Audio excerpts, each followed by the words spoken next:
भविष्यपुराणम् उत्तरपर्व चतुर्नवत्यधिकशततमोऽध्यायः। वराहदानविधिवर्णनम्। श्रीकृष्ण उवाच। आदिवाराहदानं कथयामि युधिष्ठिर।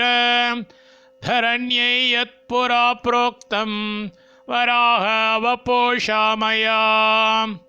पुण्यं पवित्रमायुष्यं सर्वदानोत्तमोत्तमं। महापापादिदोषघ्नं पूजितं धर्मसत्तमैः। देयं संक्रमणे भानोर्ग्रहणे द्वादशीष्वथ। यज्ञोत्सवविवाहेषु दुःस्वप्नाद्भुतदर्शने। यदा च जायते वित्तं चित्तं श्रद्धा समन्वितम्। तदैव दानकालः स्यात् अध्रुवं जीवितं यतः। कुरुक्षेत्रादितीर्थेषु गङ्गाद्यासु नदीषु च पुरेषु च पवित्रेषु अरण्येषु वनेषु च। गोष्ठे देवालये वापि रथे वा स्वगृहाङ्गणे। देयं पुराणविधिना ब्राह्मणाय कुटुम्बिने। कुशैरास्तीर्यतां पार्थ प्रणवाक्षरमन्त्रितैः। उपरिष्टात्तिलैस्तेषां वराहं परिकल्पयेत्। द्रोणैश्चतुर्भिः सम्पूर्णं तदर्धेनाथ वा पुनः। आढकेनाथ कुर्वीत वित्तशाट्यं न कारयेत्। सुवर्णेन मुखं कार्यं भुजौ चक्रगदान्विता। राजतीं कारयेदंष्टां पद्मरागविभूषितां। शङ्खं च स्थापयेत् पार्श्वे वनमालां हिरण्मयीं।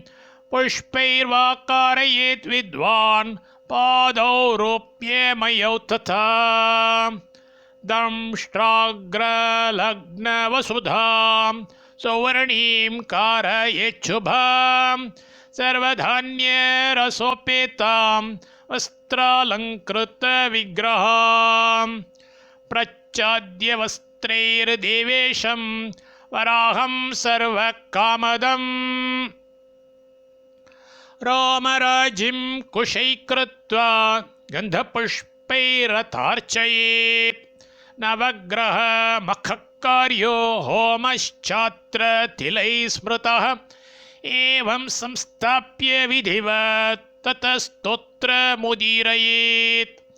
वराहेश प्रदुष्टानि सर्वपापफलानि च।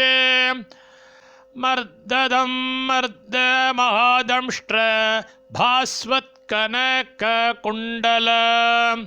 शङ्खचक्रासिहस्ताय हिरण्याक्षान्तकाय च। दंष्ट्रोद्धृतधराभृते त्रयीमूर्तिमते नमः। इत्युच्चार्य नमस्कृत्य प्रदक्षिणमनुव्रजेत्। ततस्तं ब्राह्मणे दद्यात् वस्त्रालङ्कारभूषितम्। परिग्रहस्तु तस्योक्तः पादयो परामर्शिभिः। अनेन विधिना दत्त्वा प्रणिपत्य क्षमापयेत्। एवं दत्त्वा महीनाथ वराहं सर्वकामदम्। यत्फलं समवाप्नोति पार्थ केन वर्ण्यते। सर्वदानेषु यत्पुण्यं सर्वक्रतुषु यत्फलं। तत्फलं समवाप्नोति दत्त्वा देवं जनार्दनम्। यथाशक्त्या समुद्धृता वराहेन वसुन्धरा। यथा कुलं समुद्धृत्य विष्णुलोक्ये महीयते ब्राह्मणक्षत्रियविषां स्त्रीणां शूद्रजनस्य च एतत्साधारणं दानं शैव वैष्णवयोगिनां विप्राय वेदविदुषे नृवरारोपं दत्त्वा तिलामलसुवर्णमयं सवस्त्रम्